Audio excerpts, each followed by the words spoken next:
안녕하세요. 저는 서울에 사는 30대 후반 여자입니다. 저는 2년여간의 결혼 생활을 끝내고 지금은 엄마로 커리어 우먼으로 행복한 나날을 보내고 있어요. 하지만 이렇게 되기까지 시행착오와 고충이 많았답니다. 제 짧은 결혼 생활을 들려드리는 것이 어떤 분들에게는 도움이 될 수 있을까 해서 이렇게 사연을 보내게 되었습니다. 요즘 젊은 사람들은 결혼 생각이 없다고들 하죠. 저도 그랬어요. 결혼 자체에 부정적이라기보다 결혼보다 일로서 자아 실현을 하고 싶은 마음이 컸죠. 한국은 OECD 국가 중 여성 임원 비율이 가장 낮다고 하잖아요. 저는 그냥 회사원으로 제 커리어를 끝내고 싶은 생각이 없었어요. 저는 대학생 때부터 회사에 들어가면 높은 자리로 올라가고 싶다는 야망을 품었습니다. 물론 현실은 녹록지 않았죠. 제 꿈이었던 광고업계에 들어갔지만 박봉인데다 매일매일 살인적인 스케줄로 다크서클만 늘어갔어요. 한 달에 야근하는 날이 15일 이상이었으니 말 다 했죠. 이래저래 치이다 보니 짧은 연애만 반복하다 30이 훌쩍 넘어 있었습니다. 저에게 다가오는 남자들은 저처럼 일 좋아하고 야망이 있는 남자들이었어요. 서로 일 욕심이 있고 관계 자체에 쏟는 시간이 적다 보니 자연스레 관계가 금방 헐거워지곤 했죠. 그래도 괜찮았습니다. 저한테는 목표가 있었으니까요. 그런데 30 중반이 되어가다 보니 친구들이 아기 낳은 것을 보니 조금 부럽긴 했어요. 저는 결혼할 생각은 없었어도 아기는 무척 좋아했거든요. 아기 옷만 보면 마음이 몽글몽글해져서 친구들의 아이에게 줄 옷이며 신발을 사곤 했습니다. 그렇게 이모 노릇을 톡톡히 하던 어느 날 소개팅 제안을 받게 되었어요. 제가 아이를 예뻐하는 걸 본 친구가 그러지 말고 괜찮은 남자가 있으니 한번 만나보라고 한 거였죠. 그렇게 못 이기는 척 만나본 남자는 지금까지 만났던 남자들과 달랐어요. 성격이 온화하고 차분하며 무슨 일에든 큰 욕심이 없는 무난한 사람이었죠. 전에는 그런 사람에게 매력을 느끼지 못했지만 저도 나이가 차고 혼자 있는 것에 지치다 보니 그의 편안함이 매력으로 느껴졌어요. 게다가 그는 제가 하는 일을 늘 응원해 줬습니다. 그렇게 저는 사귄 지 1년도 안 되어 그 남자와 결혼을 약속하게 됐습니다. 저도 아이를 갖고 싶은 마음이 있었기에 결혼을 할 거라면 미룰 필요가 없다고 생각했죠. 저희 집도 어려운 형편은 아니었지만 남편 집도 여유가 있는 편이어서 30평짜리 집을 해주었어요. 요즘 시대에 빚 없이 집 사서 결혼하는 사람은 얼마 없다면서 주변에서 다들 부러워했죠. 처음에는 행복했습니다. 서로 동갑내기다 보니 뭘 해도 소꿉장난하는 것처럼 재미있게 할 수 있었어요. 하지만 시간이 갈수록 가사 분담 문제가 제 골치를 아프게 했습니다. 막내 아들로 귀하게 자란 남편은 집에서 손가락도 까딱 안 하는 걸 당연하게 여기며 살아온 사람이었죠. 그래도 결혼했으니 자기도 집안일을 하겠다고 말했지만 완전 수박 겉핥기 하듯 했습니다. 직장인들은 주말이면 청소며 빨래며 구석구석 할 일이 많잖아요. 하다못해 냉장고 정리도 해야 하고요. 그런데 남편은 집안일을 할 때 자기가 먼저 나서거나 주도적으로 하는 법이 절대 없었습니다. 말하기 전까지는 아무것도 안 하다가 보다 못한 제가 이것 좀 하라고 시키면 그것만 하고 소파로 가서 드러눕기 일쑤였죠. 오늘 우리 빨래도 해야 하고 화장실 청소도 해야 돼. 싱크대랑 가스레인지도 더러우니까 닦아야 하고. 오늘은 누워있지만 말고 좀 적극적으로 해봐. 집안일은 도와주는 게 아니고 같이 하는 거라고 말했잖아. 아니, 하라는 대로 다 했는데 왜 자꾸 뭐라 그러는 거야? 우리 엄마는 나더러 주말에는 쉬라고 그랬는데. 가만 보면 자기는 일 중독이야. 주말에는 쉬어야지. 주중에도 일하고 주말에도 일하면 도대체 언제 쉬어? 나는 혼자 쉬는 시간이 필요한 사람이라고. 나 좀 내버려둬. 사람이 둘이라 집안일은 2배인데 남편은 10분의 1 목밖에 일을 하지 않았어요. 잔소리하며 일 시키는 게 사람 피곤하게만 하는 일일까봐 웬만하면 그냥 내가 하고 말지 하고 몇 번 넘어갔던 게 남편의 무책임한 태도를 더욱 굳히는 일이 되고 말았습니다.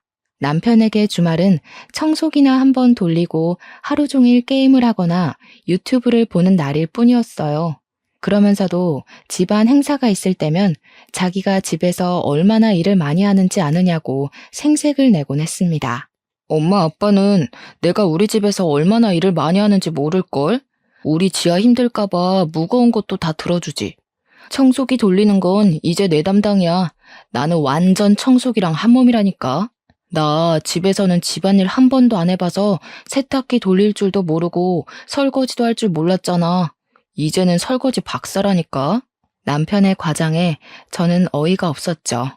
아무리 좋게 봐줘도 남편이 가사에 참여하는 건 절반도 채 안 됐거든요. 남자들에게는 집은 청소를 안 해도 깨끗하게 유지되고 음식을 먹고 나면 뒤처리는 요정이 와서 해주는 걸로 아는 게 아닐까요? 남편은 집안일이라는 게 밖에 나갔다 오면 저절로 되어 있는 걸로 착각하는 것 같았습니다. 남편이 그렇게 집안일을 많이 한다면서 과장을 할 때마다 시어머니의 따가운 눈초리를 느껴야 했습니다. 감히 네가 내 귀한 아들에게 일을 시켜? 라는 기색이 역력했죠.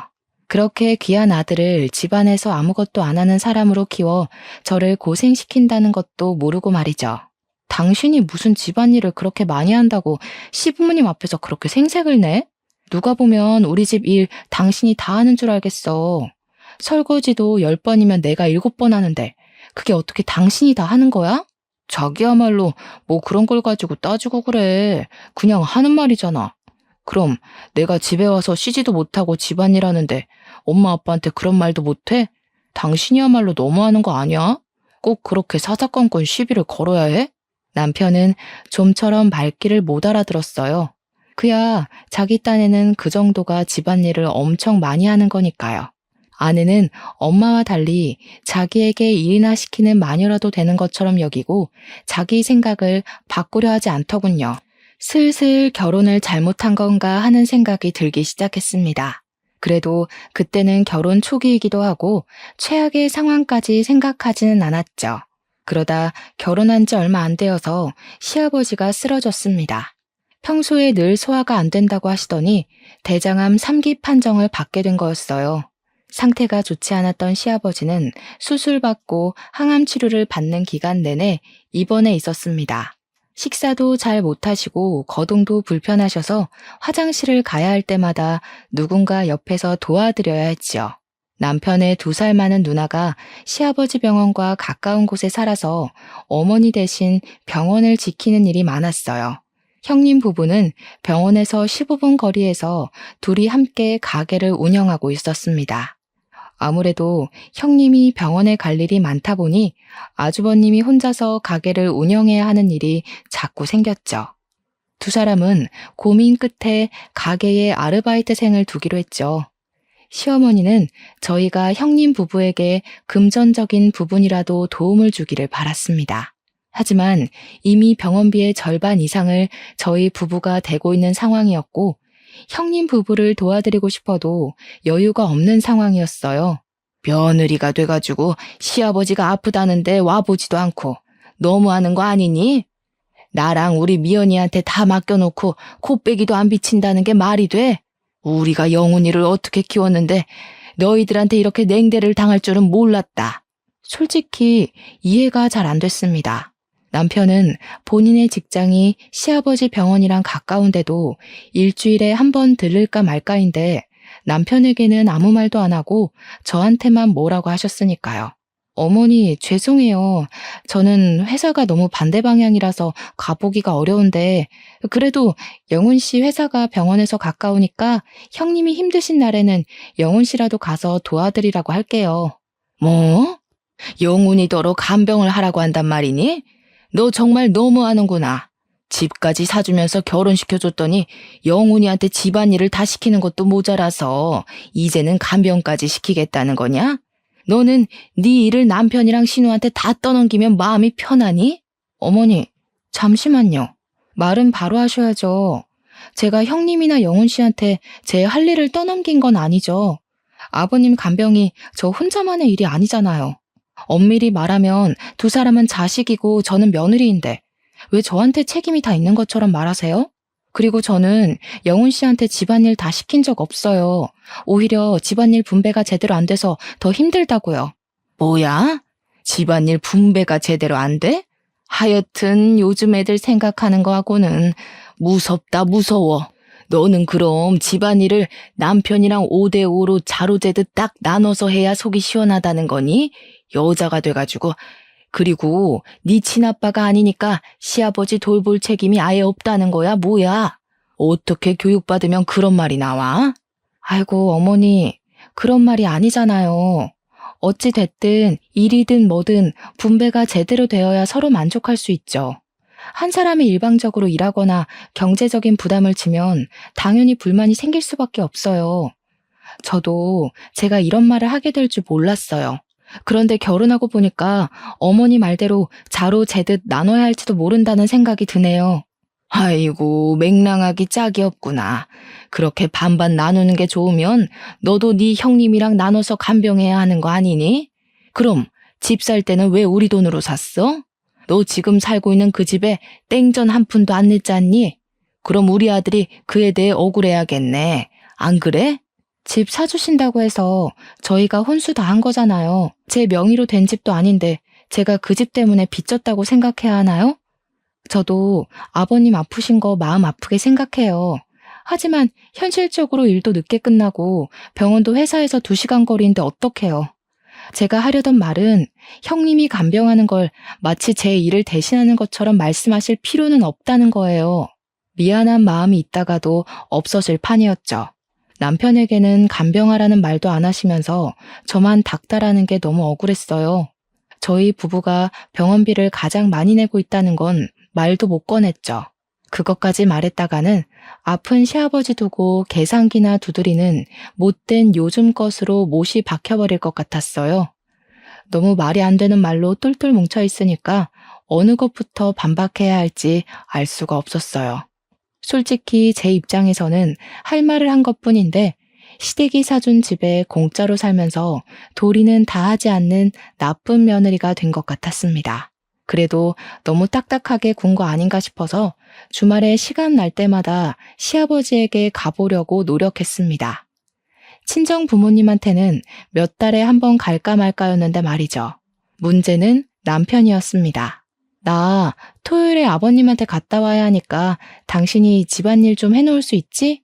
저번처럼 또 어머니한테 고자질하지 말고. 원래 같이 가야 하는데 당신이 일 있다고 못 가는 거니까 집안일은 제대로 해놔야 돼. 나도 갔다 와서 다음 주 발표회의 준비해야 하니까 저번처럼 대충 해놓으면 안 된다. 남편은 걱정 말라며 늘 큰 소리를 쳤지만 막상 집에 와보면 집안은 그대로였습니다. 오히려 더 어질러져 있을 때도 있었죠. 남편과 함께 병원에 갈 때도 마찬가지였어요. 시아버지 심부름부터 팔, 다리 주물러드리는 일까지 모두 다 제 차지였습니다. 남편은 환자용 침대나 의자에서 게임을 하기가 일쑤였고 아예 휴게실에 가 있을 때도 있었어요. 결혼한 지 얼마 안 돼서 알게 되었습니다. 남편은 부모랑 같이 있으면 무조건 손가락 까딱 안 하는 막내 아들 모두가 된다는 걸요. 남편이 안 하는 일은 당연히 제 차지가 되었고요. 당신 게임 좀 그만하고 아버님 화장실 좀 데려다 드려. 가습기 물도 좀 갈아놓고. 집에서든 여기서든 가만히 있는다고 일이 저절로 되는 게 아니라고 했잖아. 아이고, 그 잘난 거 하면서 지 남편한테는 아주 유세다 유세야. 너는 네 시애미랑 시누이가 일주일 내내 고생해서 시아버지 돌봤으면 입 꽉 다물고 네가 해야지 어디 남편을 들들 볶아? 내 귀한 아들이 왜 저런 취급받으면서 살아야 하는지 알 수가 없네. 시어머니는 저에게 시아버지 간병을 못 시키는 게 못내 억울하셨나 봅니다. 하루는 저를 부르더니 다음 주 주말에 아주버님 생일이니 저에게 아주버님 생일상을 차리라는 거였습니다. 그걸 왜 제가 차려야 하냐고 묻자 시어머니가 저를 잡아먹을 듯이 째려보는 거 아니겠어요? 네 할 일을 우리 딸이 대신해 주는데 우리 딸이 간병하느라 바빠서 제 남편 생일상 봐주기 어려워 그렇다. 왜? 너한테 말한 게 뭐 잘못됐냐? 너는 이것도 하기 싫고 저것도 하기 싫으면 뭐 하러 결혼했니? 자꾸 못된 며느리 취급을 받으니까 저도 헷갈릴 지경이었어요. 정말 내가 내 의무를 제대로 안 하는 걸까? 하지만 바로 2주 전에 시어머니 생일상을 차리느라 주말 내내 쉬지도 못하고 꽁지가 빠지게 일을 한 건 왜 쏙 빼먹는 걸까요? 혹시 집안 생일상 차리는 게 다 제 일인가요? 형님 아이들, 그러니까 시은이, 시연이 생일상도 제 몫이겠네요? 형님이랑 아주버님은 시간이 전혀 없고 제가 해야 할 간병을 도맡아 하고 있으니까요. 이제야 말이 통하는구나. 당연히 네 일이지. 시키지 않아도 알아서 해야 될 걸 입 아프게 여러 번 말하게 하지 마라. 한 달 있으면 시은이 생일이니까 그것도 네가 준비하는 걸로 알고 있어라. 어이가 없어서 반박할 기운조차 없었어요. 남편에게 의논을 해봤지만 남편은 전혀 도움이 되질 않았습니다. 자기가 어머니랑 제 사이에서 할 수 있는 게 없으니 그냥 제가 알아서 하라는 거였죠. 결혼 전에는 그렇게 저만 생각해주고 결혼하면 제가 일에 집중할 수 있게 뭐든 해줄 것처럼 굴더니 그때 그 남자가 맞나 싶었습니다. 그러던 중 저는 제가 임신했다는 걸 알게 됐습니다. 임신 4개월이었어요. 결혼한 지 1년이 조금 안 되었을 때였죠. 그렇게 기다리던 임신이었건만, 그렇게 아이를 좋아했건만, 이미 지칠 대로 지쳐버린 저는 임신을 마냥 기뻐할 수가 없었어요. 슬픈 일이었죠. 그날 저는 남편에게 진지하게 다시 대화를 시도했습니다. 지금 시댁에서 나에게 하는 처사는 전혀 공평하지가 않고 아이를 낳으면 더 힘들어질까봐 진심으로 걱정이 된다고 말했습니다. 그래도 아기를 가졌다는 말에 남편은 기뻐하더군요. 남편은 미안하다면서 아빠 병 때문에 엄마가 너무 예민해져 있는 모양이니 조금만 견뎌보자고 말했습니다. 석연치는 않았지만 그래도 아기 소식에 기뻐하며 자기가 더 잘하겠다고 말하는 남편을 보니 그래도 마음이 좀 놓였어요. 무엇보다 형님 댁 생일상까지 차리라는 말은 없었던 일로 하겠다고 남편이 약속해 주었기 때문에 기분이 나아졌습니다. 아니, 그게 지아도 바쁘다니까 그렇지. 임신도 했잖아요. 누나가 그렇게 바쁘면 사람이라도 불러서 생일상 차리면 되지. 아, 잡혀 살긴 누가 잡혀 살아. 그러니까 우리가 병원비 많이 내자. 아니라니까요, 글쎄. 애초에 남편이 시어머니를 이길 수 없다는 걸 그때 알았어야 했는지도 모르겠습니다. 임신을 해도 별로 달라지는 건 없었어요. 시어머니는 몸 조심하라는 말 한마디 없이 주말만 되면 어떻게든 저를 불러내어 일을 시킬지 그런 궁리에만 빠져 있었습니다. 그리고 주말에도 제대로 일을 안 할 거면 주중에 퇴근 후 1시간 거리에 있는 시댁에 가서 자기 대신 집안일을 하라고 시키기까지 했어요. 어머니, 제가 퇴근 후에 거기를 어떻게 갔다 와요? 홀몸도 아닌데. 안 그래도 회사에서 일 많아서 힘든데 그렇게 못해요. 저희가 그래도 주말에 번갈아 가면서라도 오잖아요. 여기서 더 하라는 건 정말 무리예요. 네가 주말에 와서 하는 일이 뭐가 있니? 그렇다고 네가 무슨 억만금을 벌어? 무슨 대단한 일을 한다고 그렇게 유세야? 그러니까 주말에 잠깐 코빼기 비추는 거 빼고는 아무것도 안 하시겠다? 임신까지 했으니 이제 아주 기고만장이겠구만. 누구는 임신 안 해본 줄 알아? 이런 식의 실랑이가 끝도 없이 벌어졌어요. 시아버지 간병을 안 하니 뭐라도 하라면서 떼를 쓰는 격이었죠.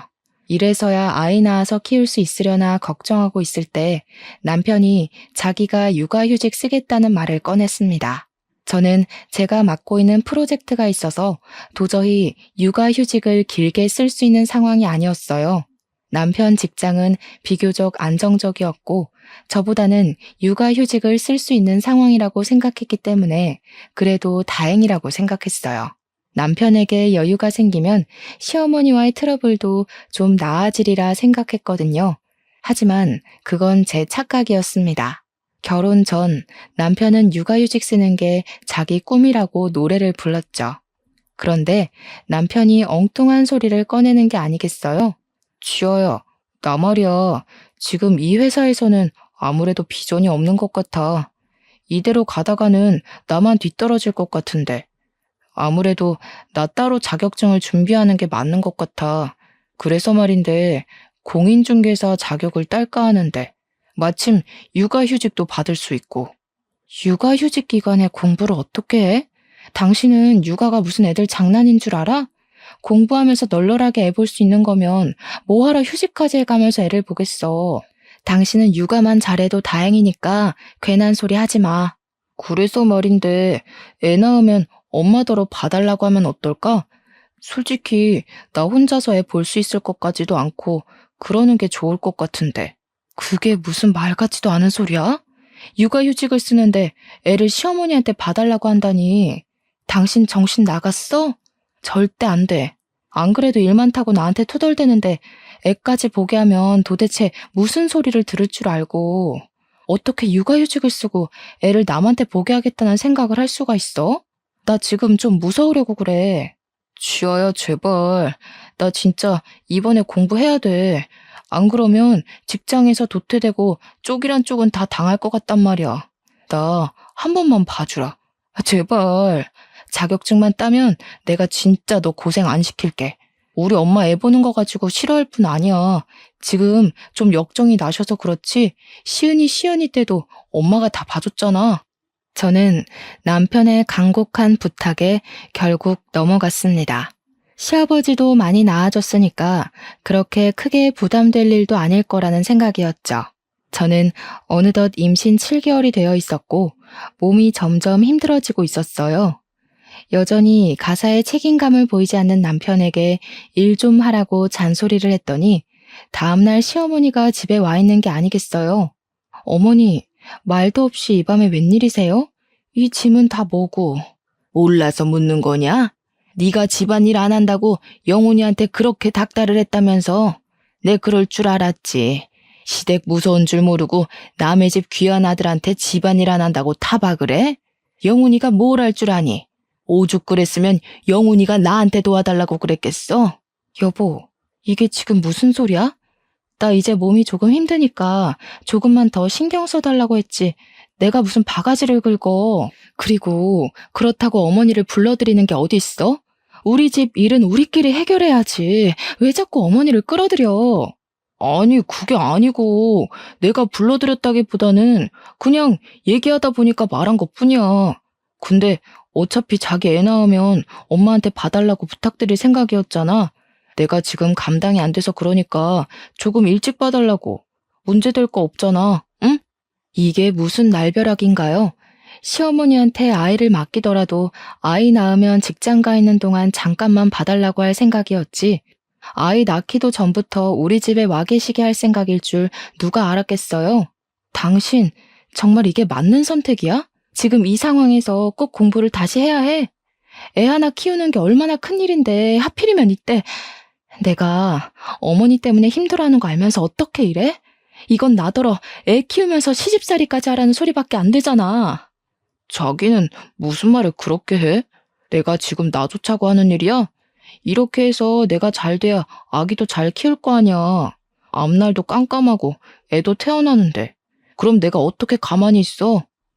엄마가 와서 도와주시면 좀 어때서? 엄마가 남이야?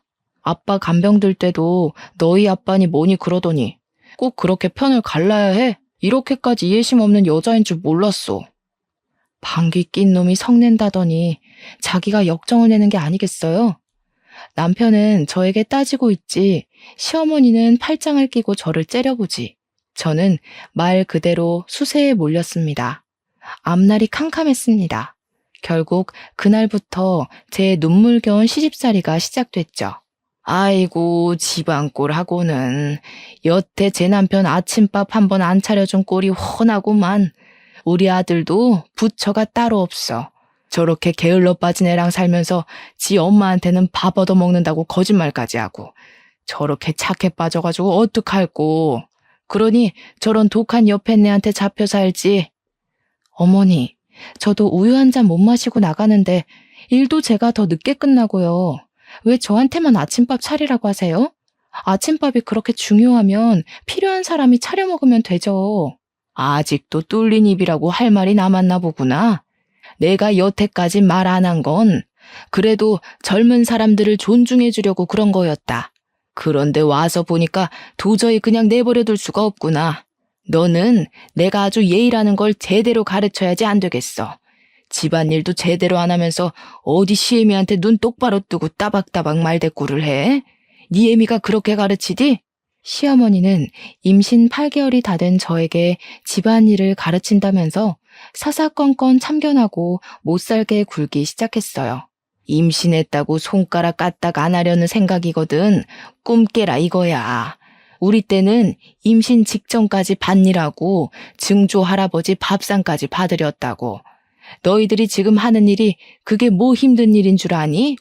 이 옷 개놓은 거. 이거 좀 봐라. 이런 거 하나 못하면서 무슨 말이 많아? 여기 바닥 더러운 거 보이지? 얼른 다시 닦아라. 하소연할 때가 마땅치 않았던 저는 제 친구에게 제 상황을 말했어요. 그랬더니 친구는 지금이 무슨 조선시대냐면서 저 대신 화를 내주었습니다. 지금 당장 그 집에서 나오라면서요.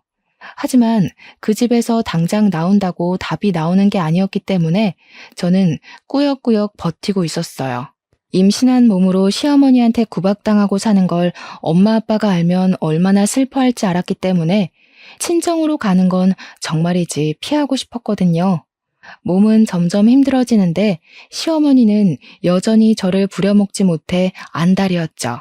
임신한 저에게 파스 사오라, 쓰레기 내다 버려라, 심부름 시키는 건 물론이고 아들 먹여야 한다면서 사골국까지 끓이게 했습니다. 제가 먹는 것도 아니고 영우 씨 먹을 사골국을 끓이라는 건가요? 임신한 저한테 집안일 시키는 것까지 모자라서 사골국까지 끓이라고요? 일을 시켜도 미꾸라지처럼 빠져나갈 궁리만 하면서 누가 들으면 네가 집안일을 다 아는 줄 알겠다. 네 남편 먹을 사골국 끓이라는 게 그렇게 억울해? 사골국 끓이면 다 같이 먹지 영훈이만 먹을까 봐? 생각하는 게 어쩜 저렇게 못됐을꼬. 저러니 우리 아들이 죽어나지. 얼마 뒤 시어머니가 그때까지 요양원에 있던 시아버지를 저희 집으로 데리고 들어왔습니다. 저는 더 이상 말할 힘도 없었지만 그래도 제 허락 없이 시어머니에 이어 시아버지까지 데리고 들어온 것에 대해 남편에게 따졌습니다. 그랬더니 남편이 한다는 말이 어차피 자기 집인데 무슨 상관이냐는 거였어요. 집 명의가 자기 앞으로 되어 있으니 자기 마음대로 해도 된다는 말이었죠. 기가 막히고 코가 막힐 노릇이었습니다. 시어머니는 저에게 시아버지 밥상을 제대로 차리라면서 또 사람을 들들 볶기 시작했고요. 아픈 사람한테는 음식 잘해 먹이는 것만큼 좋은 게 없어. 임신했다고 손 놓고 있을 생각하지 말라 그랬지? 며느리가 됐으면 시아버지 몸에 좋다는 게 뭔지 알아서 착착해서 갖다 바쳐야지.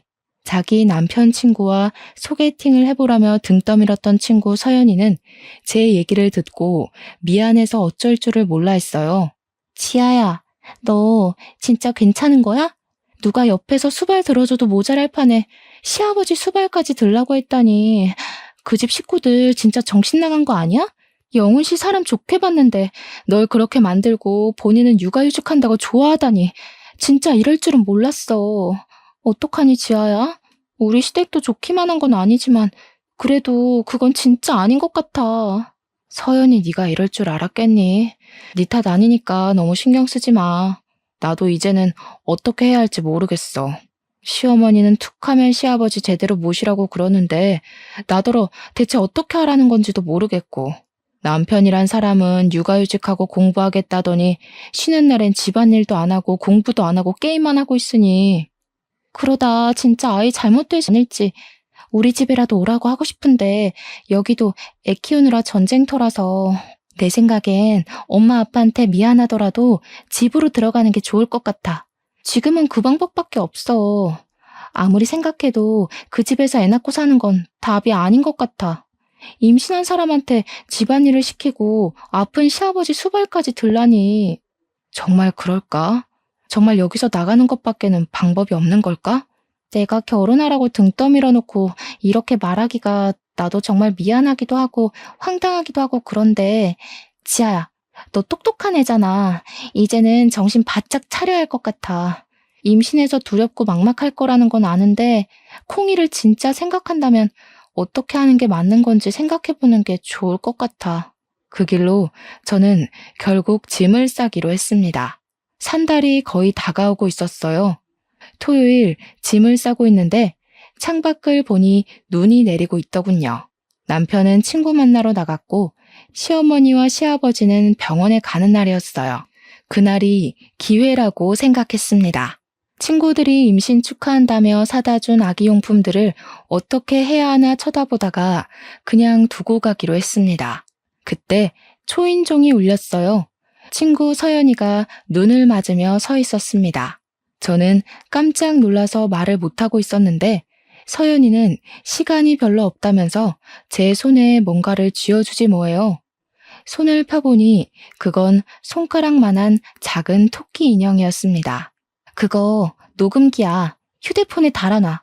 인형을 꾹 누르면 녹음이 시작되니까 지금부터 시어머니가 뭐라고 그러면 일단 인형부터 눌러. 너 결혼한 지도 얼마 안 됐고 자잘하게 괴롭히는 걸로 이혼 소송하려면 증거가 필요하니까 그때마다 휴대폰 녹음 누르기 힘들 거 아니야. 사실은 이제 집을 나갈 거라는 말을 하기도 전에 서연이는 가버렸어요.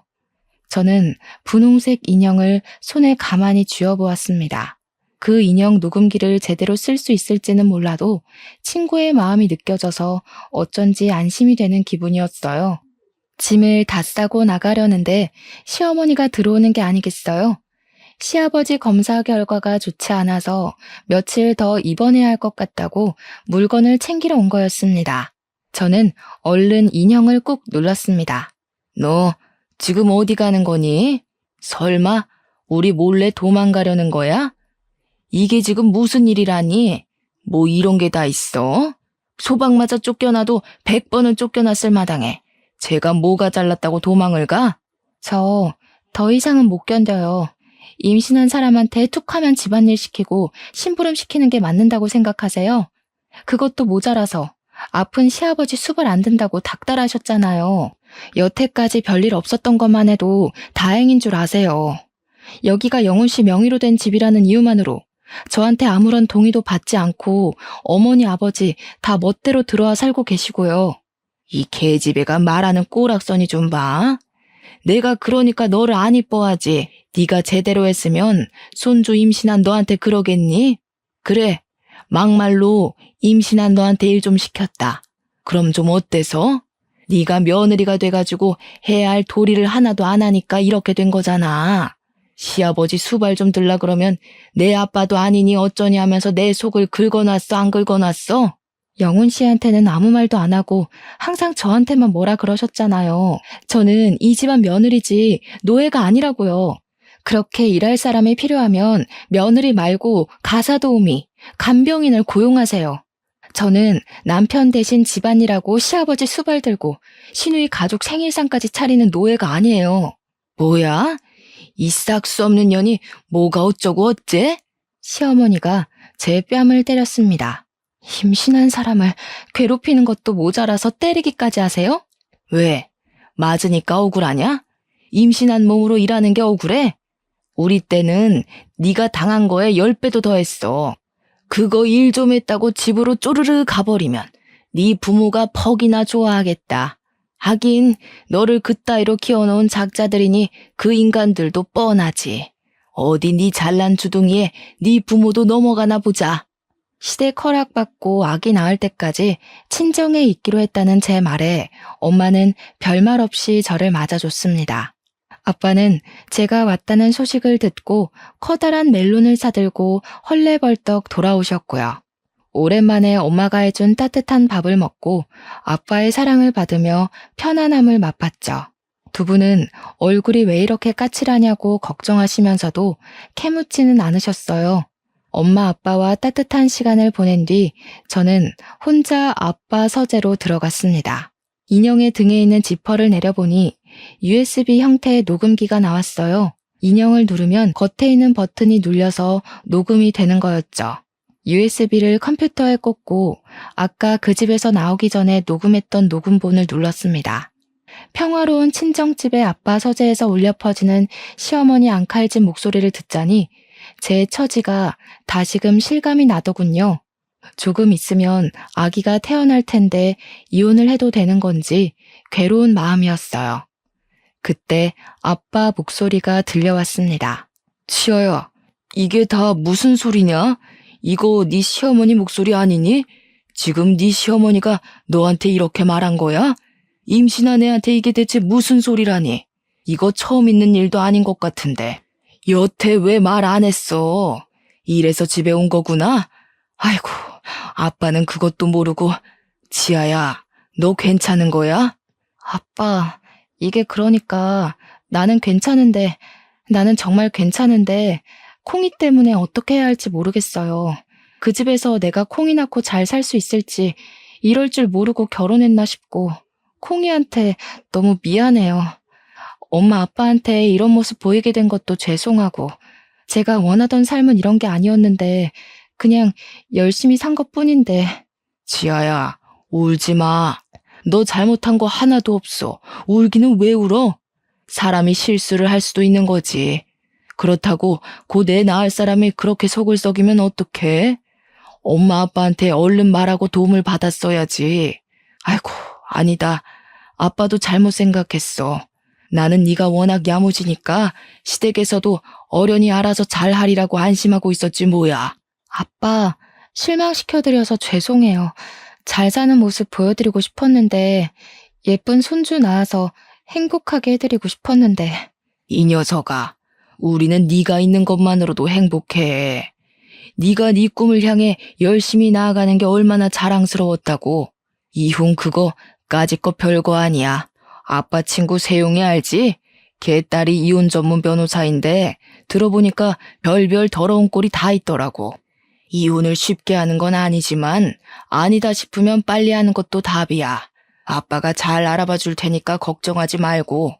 아빠 얘기를 들은 엄마는 자고 있는 저한테 와서 한참을 머리를 쓰다듬으셨어요. 저는 잠에서 깼지만 눈물이 나는 게 들킬까봐 가만히 있었죠. 엄마도 저도 조용히 울었습니다. 콩이는 무사히 세상에 나왔습니다. 시어머니의 핍박이 없는 곳에서 마음이 편하게 산후조리까지 했고요. 산후조리가 끝날 무렵 이혼 전문 변호사라는 아빠 친구의 딸을 만났습니다. 제 친구 서연이도 제 아이를 안고 찾아왔어요. 전 토끼 인형 녹음기가 큰 도움이 됐고 앞으로도 도움이 될 거라고 서연이에게 말해줬죠. 서연이는 제 손을 꼭 잡아줬습니다. 그리고 저는 남편과 시부모까지 기다리고 있는 집으로 돌아갔습니다. 마음은 전쟁터에 나가는 장군의 심정이나 마찬가지였어요. 저에겐 든든한 지원군이 있었고 지켜야 할 아이도 있었죠. 제가 들어가자 시어머니는 호통부터 쳤습니다. 저는 토끼 인형을 꼭 쥐고 있었죠. 아니, 인연이 미쳤나? 여기가 네 마음대로 드나드는 복덕방이라도 되는 줄 알아? 결혼을 했으면 참고 사는 법도 배워야지. 엄마라는 게 마음에 안 든다고 집을 뛰쳐나가? 지금 집에 환자도 있고 네가 해야 할 일이 얼마나 많은데 네가 그러고도 무사할 것 같아? 제가 오죽하면 집에서 뛰쳐나갔는지 생각은 안 해보셨어요? 임신한 사람 몸에 손댄 거부터 사과하세요. 이 년이 아직도 정신을 못 차렸어? 내가 혼자서 아들 밥 차리고 간병까지 하느라 얼마나 고생했는지 알아? 무릎 꿇고 빌어도 시원찮을 판에. 그래, 네가 네 의무를 다 안 하니까 손 좀 됐다. 어쩔래? 어머니 아들 밥 차리고 어머니 남편 간병하는 게 어떻게 제 의무가 되나요? 말이 되는 소리를 좀 하세요. 저까지 멍청해지는 것 같으니까. 어처구니 없어서 애 떨어질 지경이었던 게 한두 번인 줄 아세요? 제가 말씀드렸죠. 저는 이 집 노예가 아니라고. 당신이 아들을 아무것도 안 하는 무능한 사람으로 만들어놔서 피해본 건 저라고요. 뭐야? 이 썩을 년이 진짜 한번 당해봐야 정신을 차리겠구먼. 시어머니는 노발대발 화를 내며 제 머리채를 잡았습니다. 제가 머리채를 잡히는 걸 남편은 멀뚱멀뚱 구경만 하고 있었죠. 문 앞에서 기다리고 있던 아빠는 집안이 소란스러워지자 초인종을 눌렀고 남편이 문을 열어줬습니다. 아니, 이게 다 뭐야? 지아, 너 머리가 왜 그래? 이 여자가 임신한 딸을 뺨 때리는 것도 모자라서 이제 남의 집 귀한 딸 머리채까지 잡아? 당신만 손 있는 줄 알아? 그러니까 진작 애 교육 좀 잘 시키지 그러셨소. 사돈댁에서 애 교육을 안 시키니까 우리 아들 고생하고 나도 고생하는 거 아닙니까? 우리 딸이 무슨 의무를 다하네? 얘가 어릴 때부터 얼마나 책임감이 강하고 자기를 똑부러지게 했는데 저런 못된 여자가 있나? 자네는 뭘 그렇게 멀뚱멀뚱 서서 구경만 하고 있어? 자네야말로 남편 역할 좀 제대로 하게. 가자 지아야, 상종을 하지 말아야지. 저렇게 무식한 인간들하고 더 얘기했다간 귀가 어떻게 될 것 같으니까. 잠깐만요 아빠. 짐을 챙겨 나가기 전 시어머니의 뺨을 후려쳤습니다. 자기 숟가락도 못 놓는 남자들 데리고 한번 잘 살아보세요. 죽을 때까지 본인 치마폭 안에 꽁꽁 싸매서 죄 없는 다른 여자들 피해주지 마시고. 이혼 소송은 생각보다 쉽게 끝났어요. 제가 갖고 있던 녹음 파일들이 배우자 가족에게 폭력적인 대우를 받은 증거로 인정되어 위자료도 받고 양육권도 가져올 수 있었습니다. 토끼 인형을 받기 전부터 가끔씩 휴대폰으로 녹음을 해놨거든요. 결혼 기간이 짧아서 위자료가 큰 금액은 아니었지만 그건 그렇게 중요한 일이 아니었어요. 제가 마음의 평화를 찾고 제 일에 대한 열정을 찾은 게 훨씬 더 중요한 일이었으니까요. 저는 아이가 3살 되던 해에 회사에서 나와 광고회사를 차렸고 지금은 CEO로 성장해 바쁜 나날을 보내고 있습니다. 일에 대한 열정으로 업계에서 인정받아 회사를 키워나가고 있어요. 시댁에서 스트레스 받으며 있었다면 절대 이렇게 능력을 발휘하지 못했을 것 같아요. 사랑하는 딸도 무럭무럭 건강하게 잘 자라고 있고 사랑하는 가족과 친구도 있고 제 일도 키워나가는 지금이 저는 그 어느 때보다도 행복하답니다. 제 이야기는 여기까지예요. 그때로 돌아가라고 하면 돌아가고 싶지 않지만 그래도 사랑하는 딸이 있으니 후회는 없어요. 혹시라도 여러분 중에 저처럼 아이 때문에 최악의 시댁에서 빠져나오기를 주저하고 있는 분들이 있다면 주변에 의논하시고 손을 내밀어 보셨으면 좋겠다는 말씀을 드리고 싶어요. 주변에 친구가 없더라도 요즘엔 좋은 상담 기관도 많이 있으니까 혼자서 끙끙 앓지 않으셨으면 좋겠습니다. 아이도 중요하지만 무엇보다 중요한 건 우리 자신의 행복 아니겠어요? 아무튼 다들 행복하게 사세요.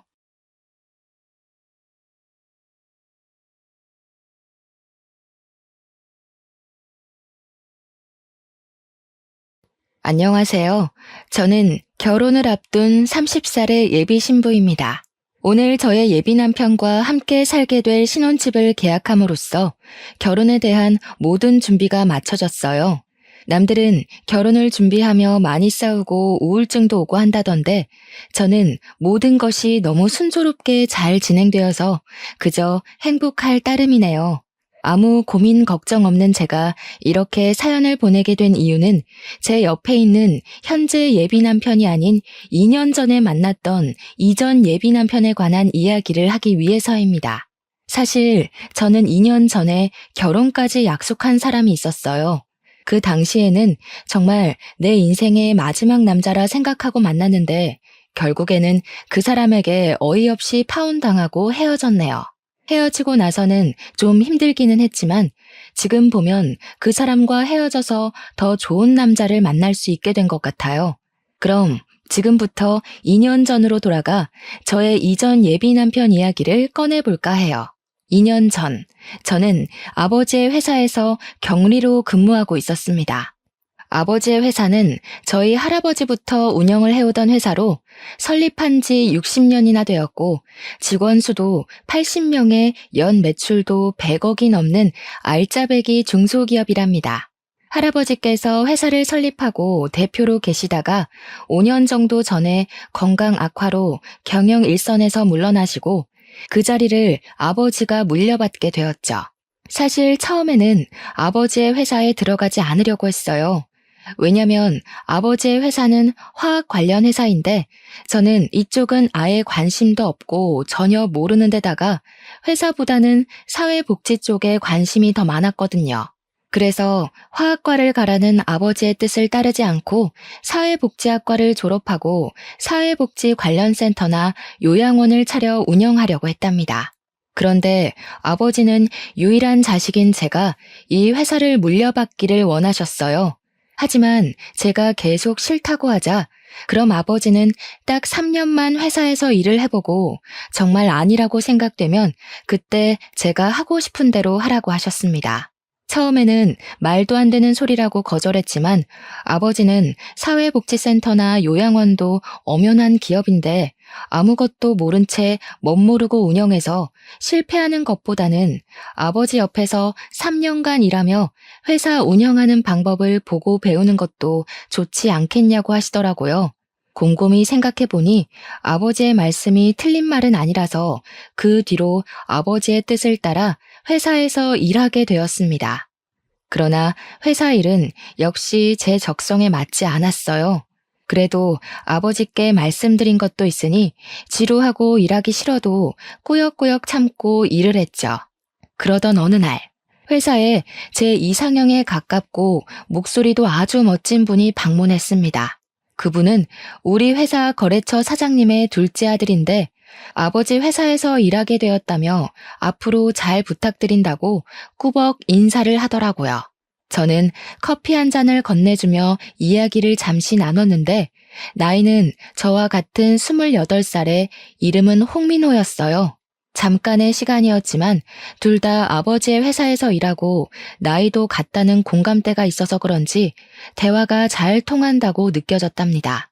그 뒤로 회사 업무를 핑계로 몇 번 통화도 하고 만나서 이야기도 나누면서 친분을 서서히 쌓아갔고 그렇게 몇 달이 지나 우리는 연인이 되었어요. 연애만 할 때는 그저 행복했습니다. 제가 평소에 꿈꿔왔던 이상형이었고 목소리가 너무 멋지고 무엇보다 항상 자신의 의견보다 제 의견을 우선시해 주었거든요. 저는 이 사람과 결혼하면 평생 행복하게 살 수 있을 것 같다는 확신이 들었고 연인 사이가 된 지 6개월 만에 정식으로 부모님께 인사를 드리자고 했습니다. 예비 남편도 저의 생각에 동의해서 먼저 이번 주말에는 우리 집에 먼저 인사를 드리고 다음 주말에 예비 남편의 집에 인사를 드리기로 했어요. 예비 남편이 우리 집에 오기로 한 날 아침이 밝았어요. 우리 엄마는 제가 집에 남자를 데리고 온다고 하자 아주 많이 반가워하시며 새벽부터 일어나 이것저것 음식을 장만하셨습니다. 평소에는 잘 주시지도 않던 생선에 갈비찜에 전복에 각종 나물까지 무슨 잔치상을 차려놓으셨더라고요. 엄마를 도와 상차림이 마쳐지고 얼마 지나지 않아 예비 남편한테 집 앞이니 대문을 열어달라는 전화가 왔어요. 문을 열어보니 예비 남편이 서 있었는데 저는 약간 실망했습니다. 저희 부모님은 친구의 집에 처음 방문할 때에는 작은 음료수나 과자라도 사들고 가는 것이 예의라고 알려주셨는데 예비 남편은 빈손으로 왔더라고요. 여기까지는 사람마다 생각의 차이이고 남의 집에 간다고 꼭 뭐를 사들고 가는 것이 법으로 정해진 것도 아니기에 그럴 수도 있다고 생각했어요. 그런데 결혼을 생각한 사람의 집에 첫인사를 오는데 회사에서 입는 작업복을 입고 온 것이 아니겠어요? 제가 회사에서 일하다가 온 거냐고 물으니 그것도 아니고 작업복이 제일 편해서 그냥 입고 왔다고 하더라고요. 사실 우리가 그동안 만날 때마다 예비 남편은 회사에서 일하다가 와서 작업복을 그대로 입고 만났어요. 어차피 둘이서만 만나는 거고 예비 남편은 아버지의 회사를 물려받을 생각으로 회사에서 먹고 자고 생활하니 그런 부분에 대해 큰 불만은 없었습니다. 하지만 오늘은 엄연히 결혼을 염두에 두고 만나는 첫 자리인데 작업복을 입고 오는 것은 좀 아니잖아요. 게다가 일하다가 온 것도 아니고 그냥 단순히 편하다는 이유로 이렇게 왔다는 것이 저는 이해가 잘 되지 않더라고요. 부모님도 조금 당황하신 눈치였지만 일단 제가 집에 처음으로 데리고 온 남자이니 반갑게 맞이해 주셨습니다. 예비 남편은 엄마가 준비하신 음식을 아주 맛있게 먹었고 엄마는 그런 모습이 보기 좋았는지 이것저것 더 먹으라고 챙겨주시더라고요. 아버지는 거래처 사장님의 아들과 이렇게 연이 닿은 것이 신기하다며 이것도 인연이라면 인연이니 앞으로 우리 회사와 예비 남편의 회사가 서로에게 도움을 주는 좋은 관계로 남았으면 좋겠다고 하셨어요. 그리고 다음 주 제가 예비 남편의 집에 인사를 드리러 가기로 한 날이 되었습니다. 저희 부모님은 그래도 첫 방문이니 뭐라도 들고 가야 한다며 과일 바구니를 준비해 주셨어요. 옷도 그냥 편하게 청바지에 티셔츠를 입고 가려고 했는데 엄마는 첫인사인데 이렇게 입고 가는 것은 조금 아닌 것 같다며 정장 스타일의 원피스를 입고 가라고 하시더라고요. 그렇게 저는 원피스에 과일 바구니를 들고 예비 남편의 집 앞으로 가서 전화했습니다. 그런데 예비 남편이 전화를 받지 않더라고요. 2번, 3번 해도 전화를 받지 않길래 벨을 눌렀더니 예비 남편이 자다 일어난 얼굴로 잠옷을 입고 나왔어요. 오늘 분명히 인사를 드리러 간다고 어제 통화까지 했는데 지금 이 시각까지 잠을 자고 있느라 전화도 받지 못했다는 것이 좀 그렇더라고요. 어찌되었든 예비 남편을 따라 집 안으로 들어갔습니다. 저는 솔직히 지난주에 우리 엄마가 그렇게까지 차려주셨으니 거하게 한 상은 아니더라도 약간의 음식은 준비가 되어 있을 줄 알았어요. 그런데 예비 시부모님은 제가 와도 소파에 앉아서 TV를 보고 계시고 집안은 청소도 하지 않았는지 엉망진창이더라고요. 준비된 음식은 당연히 아무것도 없었고요. 김연이 맞지? 민우한테 이야기 들었어. 어머, 무슨 과일 바구니를 다 사왔어. 우리 집에 과일도 많은데. 일단 그래도 사왔으니 잘 먹을게. 주말에는 원래 쉬어야 하니까 청소도 못했어. 이해하지? 거래처 사장님 딸이라고 들었네. 이렇게 만나게 돼서 반가워요. 그럼 집 구경도 하고 잘 놀다가 가요. 나는 방에 가서 낮잠 좀 자야겠어. 저는 분명히 이 집에 결혼을 생각하고 첫인사를 온 것이었는데 부모님은 제가 그냥 친구로서 놀러 온 것으로 생각했는지 아무 준비를 하지 않으셨더라고요. 뭔가 좀 이상했지만 일단 예비 남편을 따라 집과 예비 남편의 방을 구경했어요. 저는 예비 남편의 방을 구경하다가 혹시 부모님이 오늘 인사하러 온다는 것을 모르셨냐고 물었습니다. 예비 남편은 알고 계셨는데 왜 그러냐고 하길래 저는 그래도 오늘 첫인사라서 집에서 밥이라도 같이 먹으며 이야기를 할 줄 알았다고 말했어요. 우리 집은 원래 주말에는 늦게 아침 먹어서 점심을 잘 안 먹어. 대신에 저녁을 빨리 먹지. 그리고 사실 지금 이 시각은 낮잠 시간이야. 뭐? 그러면 차라리 다른 시간으로 잡지. 왜 이 시간에 잡았어? 나는 그래도 오늘 부모님이랑 이야기도 좀 나누고 할 줄 알았는데. 에이, 그렇게 진지하게 할 얘기가 뭐가 있어? 그냥 집 구경이나 하고 간단히 인사하면 되지 뭐. 안 그래? 그냥 가볍게 만날 때는 정말 잘 맞는다고 생각한 예비 남편이었는데 진짜 제 남편이 된다면 잘 맞지 않을 것 같다는 생각이 조심스럽게 들었습니다. 일단 방에서 나와 다시 거실로 갔어요. 거실에는 여전히 예비 시어머니께서 TV를 보고 계시더라고요. 예비 남편은 예비 시어머니 옆에 앉고 저도 일어서 있기도 뭐하고 해서 예비 남편 옆에 앉았습니다. 예비 시어머니는 TV를 보다가 제가 가져온 과일 좀 먹어보자며 예비 남편에게 과일을 깎을 칼과 접시를 가져오라고 했어요. 예비 남편이 주방에서 칼과 접시를 챙겨오자 예비 시어머니가 저에게 칼과 접시를 넘기며 과일 좀 깎아보라고 하고 다시 TV를 보시는 게 아니겠어요? 솔직히 저는 아직 손님이고 오늘 처음 보는데 대뜸 과일을 깎으라고 시키시니 너무 당황스럽더라고요. 하지만 과일 깎는 것이 어려운 일이 아니니 그냥 과일 바구니 안에서 사과와 배를 가져와 깎았어요. 연희야, 껍질이 너무 두껍네. 껍질을 얇게 깎아야지. 너 회사 일하느라 살림은 하나도 해보지 않았구나? 티가 너무 난다. 결혼하기 전에 과일 깎는 법부터 배워와. 알겠니? 예비 시어머니는 제가 깎아둔 껍질을 들고 너무 두껍게 깎았다고 타박하며 과일을 드시기 시작했어요.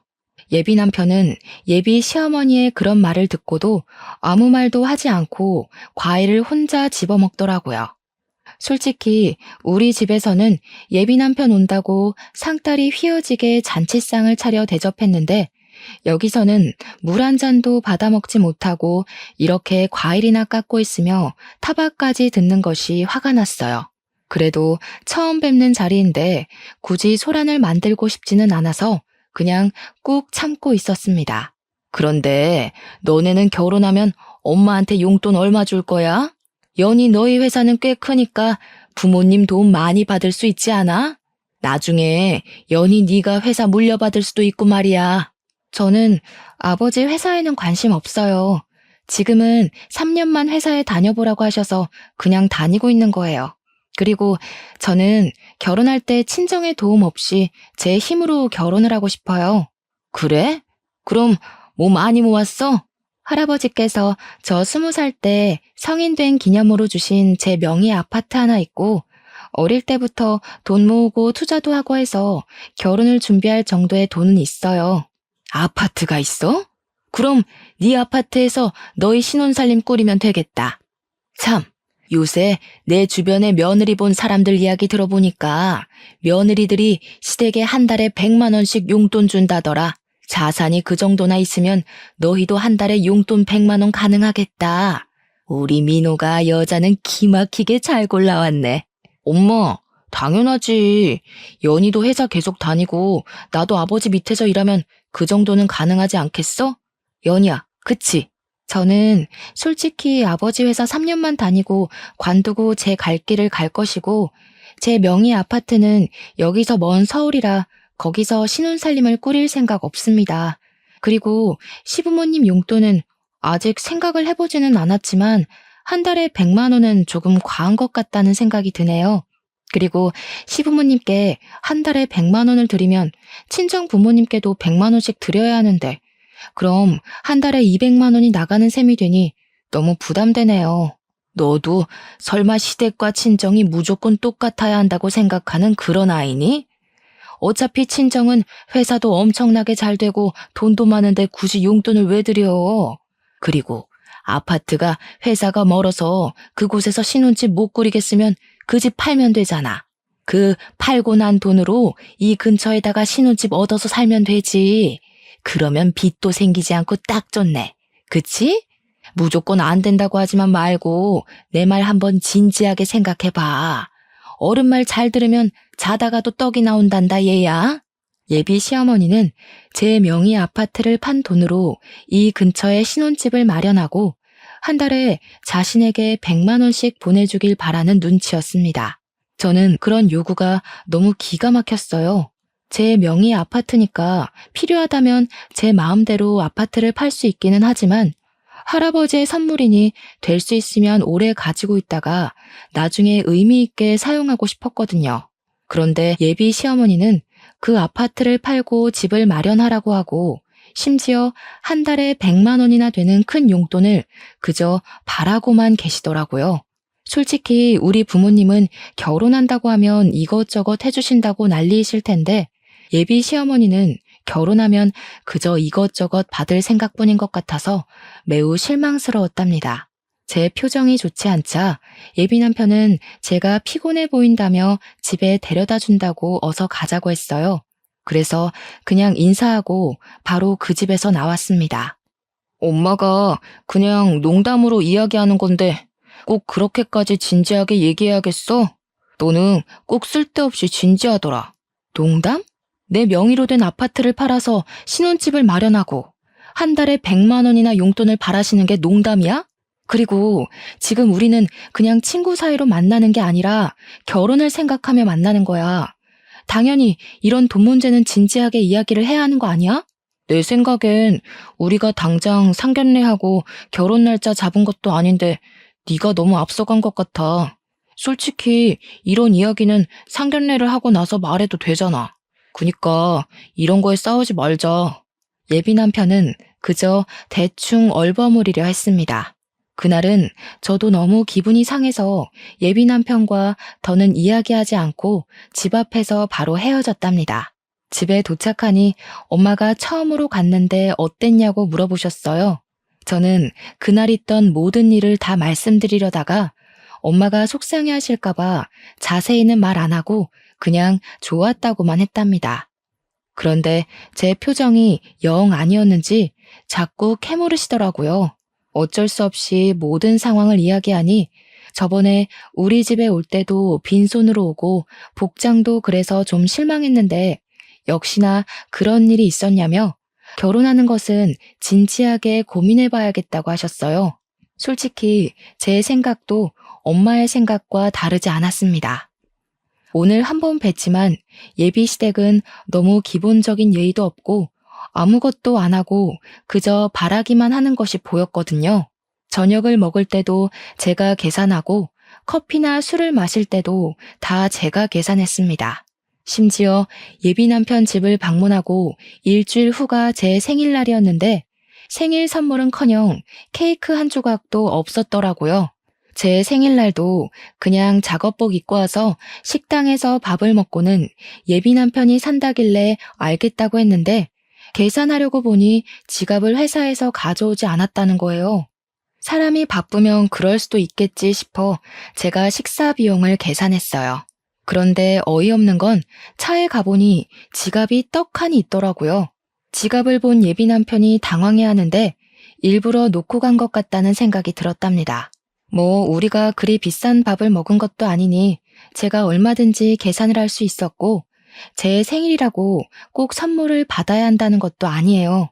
그런데 요리조리 피하면서 그냥 돈을 한 푼도 쓰지 않으려는 모습이 보이니까 너무 얄밉더라고요. 그렇게 한 달이라는 시간이 지났습니다. 한 달 동안 예비 남편은 저와 만나며 한 번도 계산하지 않았고 저 혼자 데이트 비용을 내니 너무 부담스러워서 만나는 횟수도 줄이고 있었답니다. 그러다가 예비 남편의 생일이 다가왔고 선물을 준비하려다가 예전에 예비 남편이 제게 했던 대로 그냥 밥만 먹으려고 했어요. 맘 같아서는 저도 똑같이 지갑을 두고 가고 싶었지만 그래도 그건 아닌 것 같아 그러지는 않기로 했네요. 그런데 자신의 생일 일주일 전부터 블루투스 이어폰이 일할 때 필요하다며 자꾸 블루투스 이어폰을 생일 선물로 사달라는 식으로 이야기하더라고요. 저한테 돈을 한 푼도 쓰지 않으려는 예비 남편에게 굳이 블루투스 이어폰을 사주고 싶지는 않았어요. 제가 예비 남편의 엄마도 아닌데 왜 블루투스 이어폰을 사다 줘야 하나요?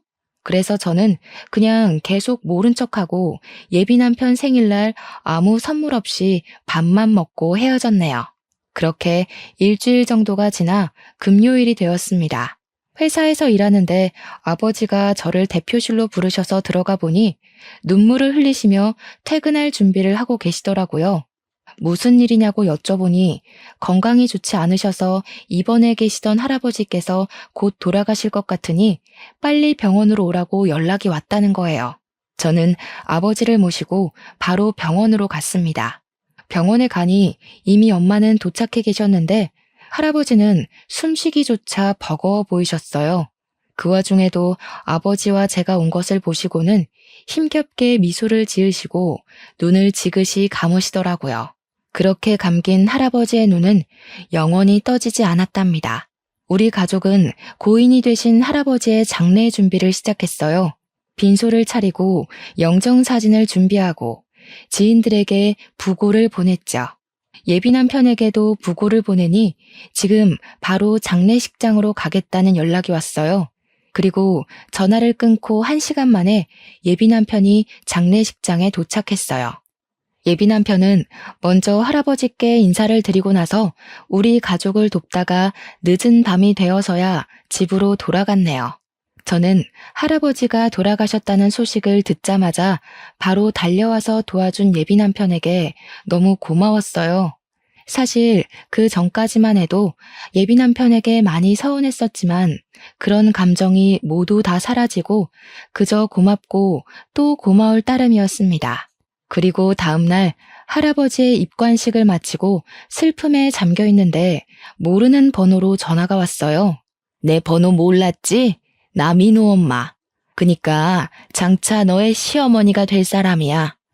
다름이 아니고 오늘 오후에 김치 담글 건데 와서 배워. 결혼 전에 시댁에 드나들면서 가족들과도 친분을 쌓고 해야 하는 거다.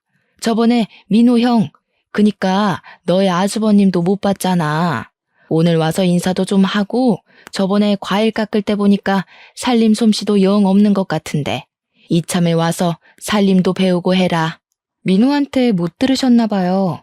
저희 할아버지 돌아가셔서 지금 장례식 중이에요. 저 못 갑니다. 알아. 어제 민호한테 들었어. 그런데 부모 장례식도 아니고 조부모 장례식인데다가 너는 손녀인데 굳이 꼭 사흘 내내 있어야 하니? 그냥 내일 발인 때나 가면 되지. 일손이 부족하기도 하고 지금 할 일이 태산이니까 어서 와라. 알겠니? 정말 너무하시네요.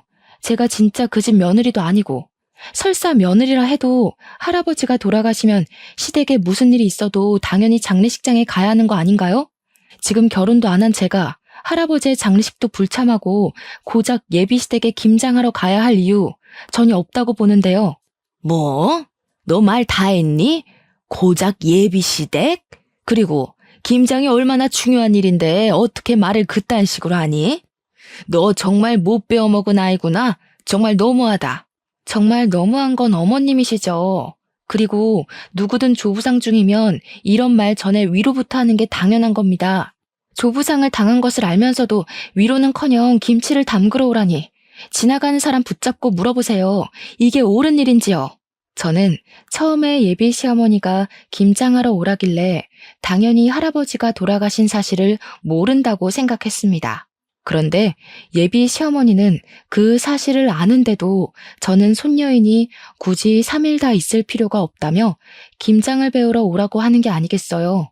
제가 참지 않고 말대꾸를 하자 예비 시어머니는 황당해하면서 더 뭐라고 하려고 했지만 입관식을 할 때 하도 울어서 목소리도 잘 나오지 않고 더는 그런 쓸데없는 말을 들을 필요가 없다고 생각되어 그냥 끊어버렸습니다. 잠시 뒤에 예비 남편한테 문자가 오더라고요. 엄마가 김장할 때는 할 일이 많아서 예민해져 있다며 방금 엄마가 전화로 이야기한 것은 자신이 대신 사과한다고 미안하다고요. 저는 뭐라고 더 따지려다가 장례식 중이라 싸울 기운도 없고 장례식 둘째 날이 토요일이라 손님이 많이 계셔서 그냥 알겠다고 답장하고 말았네요. 그리고 셋째 날 새벽부터 예비 남편이 왔더라고요. 할아버지의 발이 나는 것을 지켜보고 우리 가족이 울고 있으니 손수건을 가져다 주기도 하고 다들 밥을 먹지 못하고 있으니 율무차를 뽑아오는 등 알뜰살뜰히 우리 가족을 챙겨주었습니다. 전날 김장하느라 예비 남편도 힘들었을 텐데 새벽부터 와서 함께 해주니 너무 고마웠어요. 예비 남편이 잠깐 자리를 비웠을 때 엄마는 처음에 사람이 영 아닌 것 같았는데 다시 보니 오해한 것 같다고 하셨어요. 저 역시 할아버지의 장례식을 통해 예비 남편이 다시 보였답니다. 모든 장례를 마치고 아버지도 너무 고맙다며 조만간에 크게 밥 한 번 사겠다고 약속하셨어요. 그 후로 부모님은 예비 남편에게 밥을 사줘야 하니 약속을 잡으라고 했지만 예비 남편의 회사 일이 갑자기 바빠지는 바람에 그 뒤로 밥은커녕 데이트도 제대로 못했네요. 시간이 흘러 설날이 다가왔어요. 우리 가족은 명절이 되면 평소에 바빠서 가지 못했던 여행을 가요. 연휴가 길면 해외로 가기도 하는데 이번에는 연휴가 짧아서 제주도로 여행을 가기로 계획하고 이 사실을 예비 남편에게도 이야기했습니다. 제주도? 그럼 설날에 우리 집 못 와? 당연히 못 가지. 그리고 우리가 아직 결혼도 안 했고 날짜를 확실히 잡은 것도 아닌데 아직 연휴라고 가는 건 좀 그렇지. 안 그래? 우리 집은 당연히 네가 명절 때 와서 음식도 장만하고 차례상도 같이 준비한다고 생각했는데 어차피 매년 갔던 여행인데 이번 여행은 너만 빠지고 우리 집에 와서 자고 가면 안 되나? 이미 비행기 표까지 다 예약했는데 어떻게 그래. 그리고 내가 명절 때 너네 집 가면 너는 우리 집에 올 거야? 너네 집은 제주도 간다며. 그니까 가봤자 의미가 없지. 될 수 있으면 빠져봐. 이번에 우리 엄마 허리 디스크 와서 음식도 못 하신단 말이야. 너라도 와서 좀 도와드려. 그래야 너도 점수도 따고 하지. 안 돼, 못 빠져. 그리고 어머니가 허리 디스크가 오셔서 음식을 못 하시면 아들인 너랑 형이 도와야지 왜 나한테 와서 도우라고 해? 난 좀 이해가 되지 않네. 우리 어차피 결혼할 사이 아니야? 그럼 집안일 있으면 서로 돕고 하는 거지. 그래서 저번에 너네 할아버지 장례식 때도 내가 가서 도왔잖아. 그럼 너도 당연히 한 번은 도와야 하는 거 아니야? 그래. 네가 할아버지 장례식 때 와서 옆에서 챙겨준 거는 너무 고맙게 생각하고 있어. 그 부분은 네가 시간적 여유가 있을 때 크게 밥 한 번 살게. 그런데 아무리 그래도 아직 결혼식 날짜도 잡지 않았고 상견례도 하지 않았는데 명절이라고 가서 음식 장만하는 건 아직은 아닌 것 같아. 예전에 너 말 맞다 나 상견례하고 결혼 날짜 잡은 것도 아닌데 네가 너무 앞서간 것 같아. 거참 말 섭섭하게 하네. 그럼 나랑 뭐 결혼 안 하겠다는 거야? 그게 아니고 아직 결혼한 것도 아니고 상견례도 안 한 이 마당에 벌써 너네 집에 가서 며느리 노릇을 하는 건 아닌 것 같다고.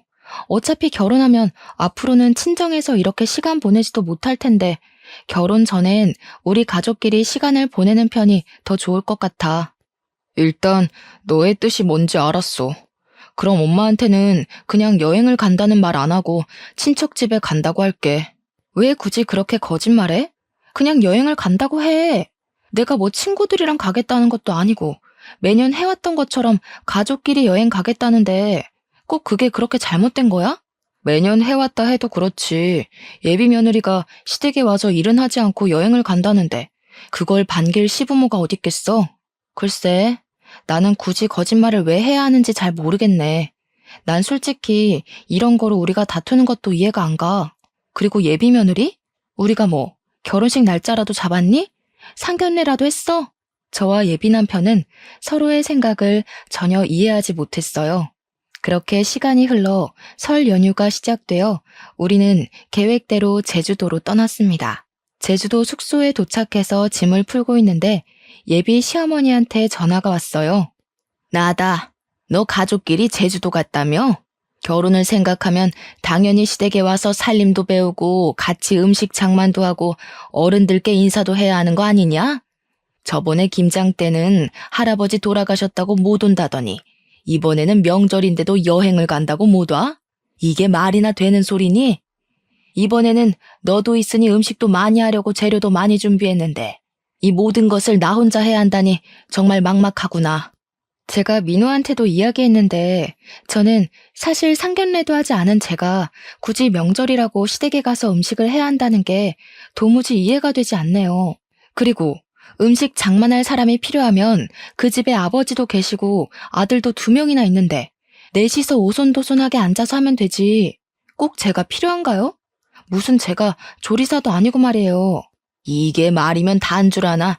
너네 부모가 그따위로 가르쳤니?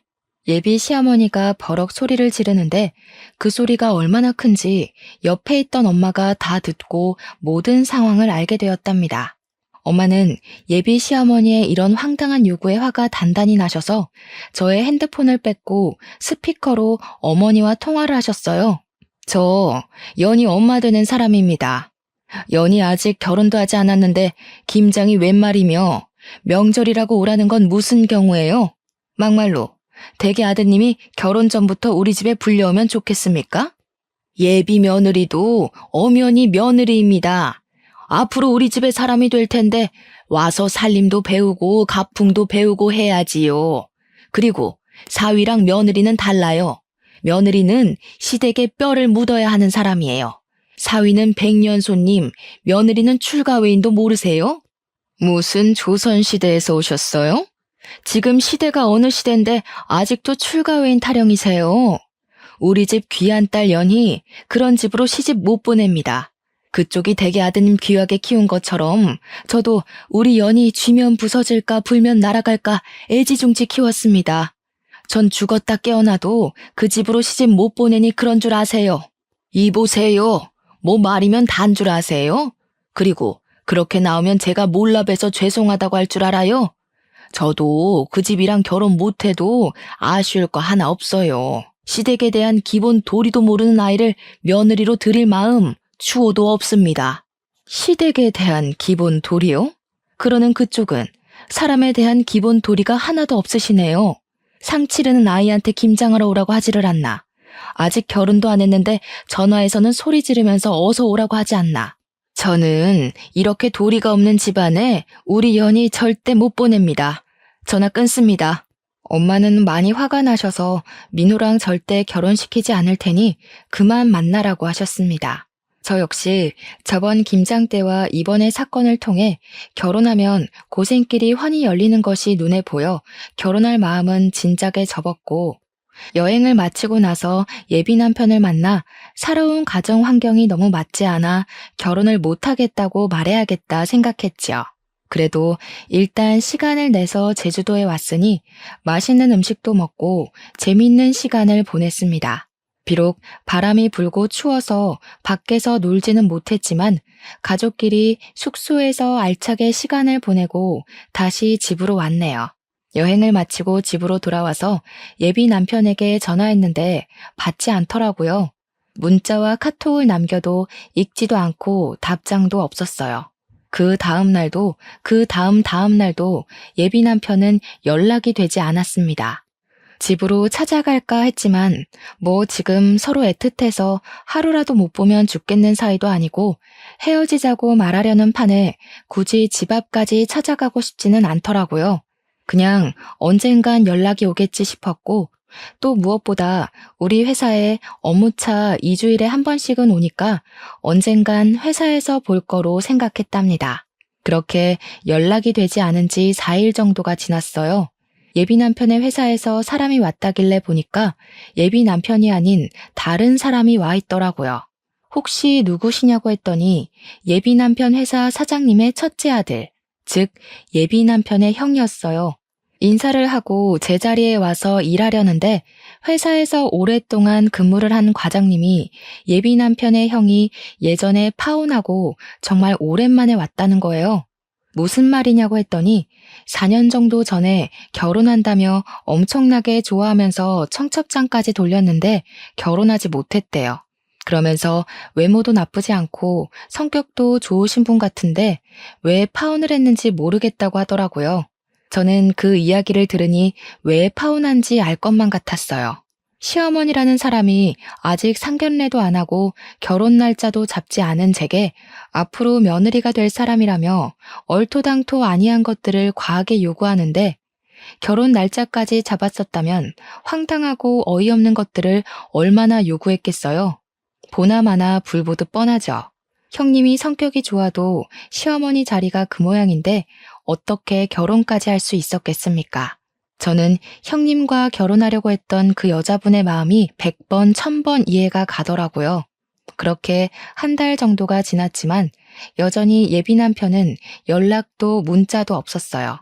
물론 우리 회사에도 오지 않았고요. 연락이 없는 지 2달 정도 되었을 때 집에서 쉬고 있는데 아버지가 아직도 민호와 만나고 있냐고 물어보셨습니다. 그래서 솔직히 제주도에 다녀온 이후로 연락이 두절돼서 만나고 있지는 않은데 따로 집에 가서 기다리기도 싫고 해서 그냥 연락 없이 지내고 있다고 했어요. 10살짜리 애들도 아니고 결혼까지 생각했다가 헤어질 마음이 있으면 만나서 이야기하고 제대로 끝내야지. 일방적으로 연락을 끊는 건 무슨 경우라니? 아들이나 그 아버지나 정정당당하지 못한 것은 똑같구나. 사실 민호네 회사에서 우리 회사 제품이 좋지 않은 것처럼 거짓말을 하며 악의적으로 허위 사실을 유포했단다. 내가 알아보니 거기 사장, 그러니까 민호의 아버지가 그런 짓을 벌인 것 같아. 그래서 요새 회사 매출이 떨어진 거예요? 보니까 거래처에서 연락도 많이 안 오고 거래량도 많이 줄었더라고요. 그래. 그래서 거래처 사장들한테 일일이 다 전화해서 오해라고 말하고는 있는데, 일단 너는 지금 헤어진 것이 맞는 거지? 마음 같아서는 경찰에 허위사실 유포죄로 고소해버리고 싶지만 경찰서 들락날락하는 것도 번거로운 일이니 그렇게까지는 않고 그냥 너와 민호와 있던 일들 거래처에 이야기하며 인성이 좋지 않은 집안이라고 거래처들에 말하고 싶은데 그래도 되겠니? 네, 전 그래도 상관없어요. 그냥 그렇게 꼭 해주세요. 그런 집은 절대로 잘 되면 안 돼요. 그 후로 아버지는 거래처 사장님들께 예비 남편과 저의 이야기를 다 퍼뜨렸습니다. 그랬더니 거래처 사장님들은 예비 남편의 회사가 경영도 아주 더럽게 하고 인성도 별로라며 하나 둘씩 예비 남편의 회사와 거래를 끊겠다고 했답니다. 결국 예비 남편의 회사는 매출이 없어 회사가 문을 닫았고, 이렇게 회사가 망하고 나니 그제야 예비 남편에게 전화가 왔어요. 야, 너네 아버지 때문에 우리 회사 다 망했잖아. 이게 지금 뭐 하는 짓이야, 치사하게. 오랜만이네. 몇 달 만에 연락했으면 최소한 그동안 잘 지냈냐고 안부 인사 먼저 하는 게 예의 아니니? 먼저 치사하게 나온 쪽이 누군데 우리한테 난리야? 우리 아버지가 무슨 근거 없는 이야기 했니? 우리는 실제 사실을 이야기한 것뿐이야. 그리고 너는 애도 아니고 헤어진다고 잠수를 타냐? 나 참 어이가 없어서. 아니다. 기본적인 예의도 모르고 바라는 것만 많은 너네 집이랑 시작 전에 이렇게 헤어지는 게 다행이지. 아무래도 우리 집 조상신이 나를 구해준 것 같네. 뭐? 너 어떻게 말을 그따위로 해? 제정신이야? 아무리 그래도 우리 결혼을 생각하고 진지하게 만났던 사이였어. 그래, 우리 결혼을 생각한 사이였지. 그런데 너는 그렇게 잠수 타냐? 지금 우리 거의 석 달 만에 연락한 건 알고 있지? 우리가 정말 진지하게 만남을 생각했다면 이렇게 오랫동안 잠적했겠어? 우리는 이제 결혼을 앞뒀던 사이가 아니라 원수보다도 못한 사이가 된 거야. 알겠니? 더는 너랑 내가 할 얘기 없을 것 같은데 끊는다. 차마 잘 지내라는 말은 못하겠다. 안녕. 저는 마지막으로 하고 싶던 말 다 쏟아내고 끊어버렸고 그 뒤로 연락이 오지 않았습니다. 이렇게 저는 파혼했네요. 그 뒤로 한동안은 뭔가 마음이 허해서 회사 일과 공부에만 미쳐서 살았어요. 그 결과 회사에서도 인정받고 컴퓨터 관련 자격증도 따고 영어 실력도 향상되었죠. 그렇게 살다가 회사에서 좋은 대리님을 만났고 그분은 저의 진짜 예비 남편이 되어 결혼을 앞두고 있답니다. 물론 파혼을 한 저의 사연도 다 말했는데 제 상황을 누구보다 안타까워했고 이해해 주었어요. 게다가 제 진짜 시부모님이 되실 분들은 너무 인자하시고 집에 방문하면 하나라도 더 챙겨주시려고 하세요. 정말 저를 딸처럼 생각하시는 것이 눈에 보여서 너무 감사한 마음으로 행복하게 결혼 준비를 하고 있답니다. 연애와 관련된 말 중에 똥차가 가고 벤츠가 온다라는 말 있죠?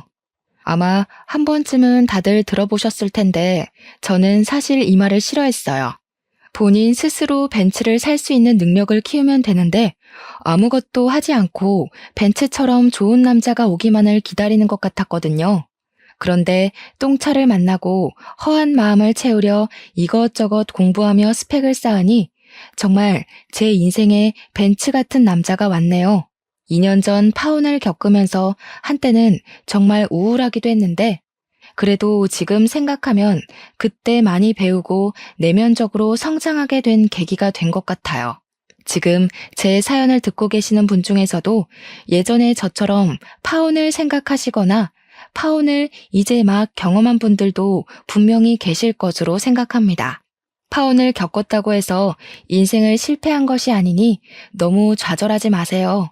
여러분에게 파혼의 시련을 안겨준 똥차가 갔으니 이제는 자신의 스펙을 쌓고 내면을 착실하게 다져서 여러분만의 벤츠를 꼭 찾으셨으면 좋겠습니다. 희망과 용기를 잃지 마시고 열심히 살아보자고요. 저의 사연을 듣고 누군가는 위로와 용기를 얻길 바라며 저의 이야기를 마쳐볼까 합니다. 들어주셔서 감사합니다.